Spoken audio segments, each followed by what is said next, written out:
Guys, Vizag beach రోడ్లో ఉన్న Victory at Sea 1971 war memorial గురించి ఎంతమందికి తెలుసు?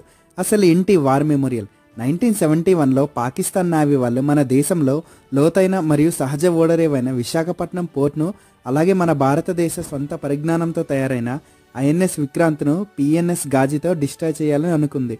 అప్పటికే ఐఎన్ఎస్ విక్రాంత్ రిపేర్ కండిషన్లో ఉండటం వలన ఇండియన్ నేవీ వాళ్ళు ఐఎన్ఎస్ రాజ్పుత్తో కలిసి విశాఖపట్నం సముద్ర తీర ప్రాంతంలో పిఎన్ఎస్ గాజీను డిస్ట్రాయ్ చేసింది. ఈ విజయంలో పాల్గొని పోరాడి వీరమరణం పొందిన సైనికుల కోసం 1996లో వైజాగ్ బీచ్ రోడ్లో విక్టర్ ఎట్ సీ 1971 వార్ మెమోరియల్ని స్థాపించారు.